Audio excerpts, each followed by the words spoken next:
방금 우리 대표팀이 아시안컵 8강에서 손흥민 선수와 황희찬 선수 등의 맹활약에 힘입어 호주의 2대1 역전승을 거두며 4강에 갔습니다.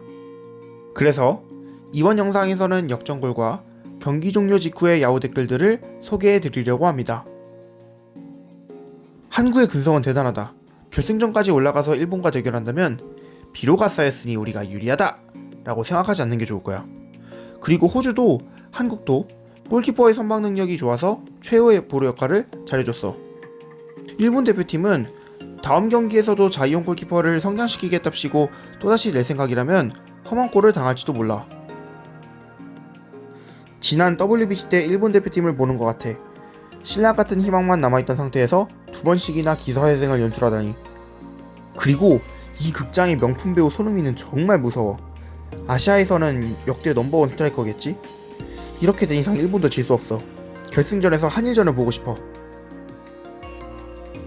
페널티킥 유도한 돌파라든지 프리킥이라든지 너무 다재다능한 거 아니야? 사우디전에서도 연장전까지 풀타임 뛰고 이틀 쉬었는데 이 퍼포먼스는 명불허전이다. 일본한테도 나카무라 슌스케의 후계자가 될 만한 프리키커가 필요한 시점이야. 그리고 호주는 패스가 잘 안돼서 전혀 득점할 기세가 보이지 않아. 역시 손흥민은 손흥민입니다. 톱플레이어. 격이 다르네요. 손흥민, 이강인, 황희찬. 유럽 최고 레벨에서 뛰고 있는 3명으로 공격을 견인하고 있어요. 이건 호주보다 강한 것 같고 만약 일본이 결승에서 한국을 만난다면 상당히 싫은 상대죠. 뭐 일본은 그 전에 이란과의 경기에나 먼저 집중하는 게 맞긴 하지만요. 호주는 끝까지 지키는데 실패했네. 선수 교체도 후반전 중간중간 해주면서 최대한 쌩쌩한 선수로 바꾸고 종료 2분 전까지는 잘 나가고 있어서 결국 지켜내나 싶었는데 결국 PK로 동점 내준 건 어쩔 수 없다고 할까?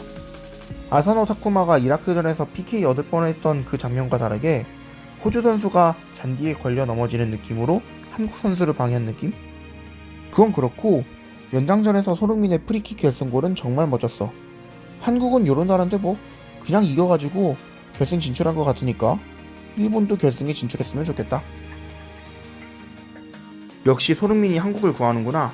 이거 완전 주인공 아니야? 후반 추가 시간에 PK 얻은 것도 그렇고 프리킥 정확한 것도 그렇고 역시 레벨이 다르다니까. 전반전엔 점유율을 내주면서도 골을 넣었던 호주였는데 후반전부터 수정이 있었던 건지 한국이 기어를 올린 듯한 느낌이 들었어. 솔직히 개꿀잼 경기 볼 수 있어서 밤샘 보람은 있었다. 일본도 내일 잘하자. 한국이 이겼나? 무서울 정도의 끈기와 경이로울 정도의 체력이었다. 중간중간에 선수 교체를 한 호주보다도 빠르게 뭉쳤다 흩어졌던 데다가 달리는 것도 소홀히 하지 않았어. 이기겠다는 집념은 무시무시하더라. 공격은 단순하게 측면에서 크로스만 해대니 별로 안 무섭고 후방은 여전히 불안하긴 한데 그 집념이 너무 무서워. 호주는 기술적으로는 좀 서툴고 골문 앞에서 자유로운 슛찬스가 있었는데 못 넣어서 진 것 같아. 적어도 3점은 딸 수 있었는데 말이지. 3점 차였다면 한국의 집념도 나오지 않았을 거야. 사우디나 호주나 마지막에 지킬 생각만 하고 뻥뻥 찰뿐이더라. 결국 그런 짓만 해대다간 언젠가 먹힐 수밖에 없는데도 말이야. 쌩쌩한 교체 선수들도 투입했으니 당당히 헤쳐나가야 했다고 봐. 또다시 훌륭한 시합을 보여줬구나. 저 엄청난 근성은 어디서 오는 걸까? 끝까지 눈을 뗄 수 없는 경기였다. 2골 전부 손흥민이 해준 거랑 마찬가지구나. 야, 정말 집념을 제대로 보여줬어. 호주도 잘 싸웠다. 1대0으로 이기고 있을 때 수비를 굳건히 해가지고 끝내려 했던 게 패작이라나? 만약 결승전에서 한국이랑 만나게 된다면 굉장히 까다로울 것 같아. 한편 우리 대표팀은 다음주 수요일 오전 0시에 요르단과 결승행 티켓을 놓고 다툴 예정입니다. 우리 대표팀의 아시안컵 우승을 기원하며 이번 영상을 마치도록 하겠습니다. 오늘도 시청해주셔서 감사합니다.